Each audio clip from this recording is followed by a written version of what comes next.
அனைவருக்கும் வணக்கம். இந்த வீடியோவில் என்ன பார்க்க போனால் துளாராசியோட புத்தாண்டு பலன்களை பற்றி பார்க்கலாம். துளாராசி அன்பருக்கு 2026 புத்தாண்டு ஒரு முன்னேற்றமான ஆண்டாக அமைய அதிக வாய்ப்புகள் உள்ளன. உங்கள் பொறுமைக்கு கடின உழைப்புக்கும் இந்த ஆண்டு பலன் கிடைக்கும். 2026ஆம் ஆண்டு முழுவதும் சனி பகவான் உங்கள் ராசிக்கு 6ஆம் வீட்டில் நினைத்திருப்பதால் இது உங்களுக்கு சாதகமாக அமையும். இது சவால்களை எதிர்கொள்ளும் பலத்தையும் எதிரிகளை வெல்லும் ஆற்றலையும் கொடுக்கும். நீண்ட நாட்கள் இருந்து வந்த கடன் பிரச்சனைகளை தீர வாய்ப்புள்ளது. நீதிமன்ற வழக்குகள் உங்களுக்கு சாதகமாக முடியும். உடல் ஆரோக்கியத்தில் சிறிய பிரச்சனை வந்தாலும் அவற்றை சமாளிக்க நல்ல முன்னேற்றமாக காண்பீர்கள். குருவின் நிலை சற்று கவனமாக இருக்க வேண்டியது அவசியம். ஜூன் 2026 வரை பொறுமை தேவை. அதற்கு பிறகு குரு பகவான் உங்கள் ராசிக்கு 10ஆம் வீட்டுக்கு மாறுவதால் வேலை மற்றும் தொழிலில் மகத்தான வெற்றிகள், பதவி உயர்வு கிடைக்கும். அக்டோபர் 26 இறுதியில் குரு பகவான் 11ஆம் வீட்டிற்கு மாறுவது மிகுந்த லாபத்தையும் விருப்பங்கள் நிறைவேற்றுவதையும் உறுதி செய்யும். இது மிகப்பெரிய திருப்பு முனையாக இருக்கும். அப்புறம் பொது பலன்களை பற்றி பார்க்கணுன்னா, தொழில் மற்றும் உத்தியோகம் எப்படி இருக்குன்னு பார்க்கலாம்.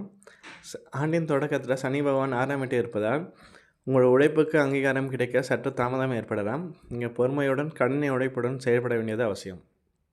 இந்த காலகட்டத்தில் சிறிய சவால்கள் தோன்றினாலும் நீங்கள் உறுதியுடன் அவற்றை எதிர்கொள்வீர்கள். பணியிடத்தில் ஏற்படும் அனாவசிய விவாதத்தை தவிர்ப்பது நல்லது. அடுத்து ஜூன்லேருந்து குரு பகவான் உங்கள் ராசிக்கு 10ஆம் வீட்டுக்கு மாறுவது உங்களுக்கு ஒரு மகத்தான ஏற்றத்தை தரும். நீண்ட நாட்களாக காத்திருந்த பதவி உயர்கள், புதிய பொறுப்புகள், தலைமை பதவிகள் தேடி வரும். உங்களுக்கு கீழ் பணிபுரிபவர்களின் ஒத்துழைப்பு கிடைக்கும். வேலை தேடுபவர்களுக்கு திறமைக்கேற்ற நல்ல வேலை வாய்ப்புகள் கிடைக்கும். சமுதாயத்திலும் பணியிடத்திலும் உங்கள் மதிப்பு மரியாதையும் உயரும். வியாபாரத்தில் எதிர்பார்த்த உயர்வை அடையலாம். குறிப்பாக ஆடை, ஆபரணங்கள், கலைப்பொருட்கள் மற்றும் தொழில்நுட்பம் தொடர்பான துறைகளில் உள்ளவருக்கு அதிக லாபம் மற்றும் முன்னேற்றம் ஏற்பட வாய்ப்புள்ளது. புதிய முதலீடுகளை ஜூன் மாதத்துக்கு பிறகு மேற்கொள்வது மிகவும் சாதகமாக இருக்கும். நிதி நிலைமை எப்படி இருக்குன்னு பார்க்கலாம். இந்த ஆண்டு உங்கள் நிதி நிலைமை பொதுவாக நிலையாகவும் திருப்தியாகவும் இருக்கும். வர வேண்டிய பணம் அனைத்தும் உரிய காலத்தில் கைக்கு வந்து சேரும்.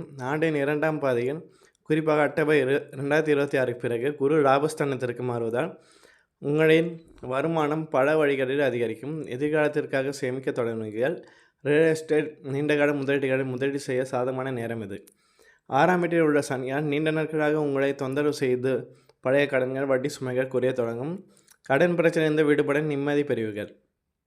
குடும்ப சூழல் எப்படின்னு பார்க்கலாம். குடும்பத்தின் இணக்கமும் சந்தோஷமும் நேர்ந்திருக்கும். குடும்ப உறுப்பினர்களுடன் இந்த கருத்து வேறுபாடு நீங்கி உறவுகள் பலப்படும். சுப நிகழ்ச்சிகள் நடக்க வாய்ப்புள்ளது. திருமணம் ஆகாதவருக்கு இந்த ஆண்டு குறிப்பாக குரு பயிற்சிக்கு பிறகு விரைவில் திருமணம் கைகூடும். குழந்தை பாக்கியம் இல்லாதவர்கள் குழந்தை பேரும் உண்டாகும். பழைய நண்பர்களிடம் ஏற்பட்ட மனக்கசப்பு நீங்கி மீண்டும் உறவு வாழப்படும். சில சமயம் பழைய நண்பர்களுடன் பேச்சு நிதானம் தேவை.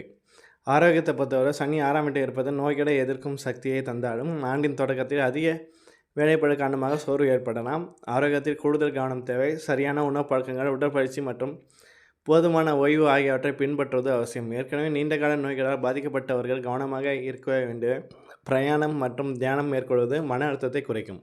சனி 6ஆம் வீட்டில் இருப்பதால் சட்ட ரீதி அல்லது தொழில் தொடர்பான வழக்கு அனைத்தும் உங்களுக்கு சாதகமாக முடியும். உங்களுக்கு எதிரியாக செயல்பட்ட எதிர்ப்புகள், போட்டி மனப்பான்மை போன்றவை நீங்கி அவற்றிலிருந்து வெற்றி பெறுவீர்கள். மறைமுக எதிர்ப்புகள் விலகும். அடுத்து இந்த துளாராசிக்காரர்கள் செய்ய வேண்டிய பணிகாரம்னா, சனி பகவானின் நல்ல பலன்களை முழுமையாக பெற ஒவ்வொரு சனிக்கிழமையும் சனி பகவானை வழிபடுவது நல்லது. அனுமான் அல்லது விநாயகரையும் வழிபடலாம். அடுத்து குருவின் நல்ல பலன்களை பெற வியாழக்கிழமை தட்சிணாமூர்த்தியை வழிபடுவது மிகவும் நல்லது. மஞ்சள் நிற ஆடை அணிவது, கொண்டைக்கடலை தானம் செய்வது நன்மை பயக்கும்.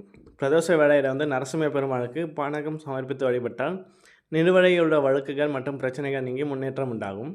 அன்னதான பணிகள் இயன்ற பங்களிப்பை செய்யலாம். இது மூலமாக உங்கள் துளாராசியில் 2026 சிறப்பாக இருக்கும்.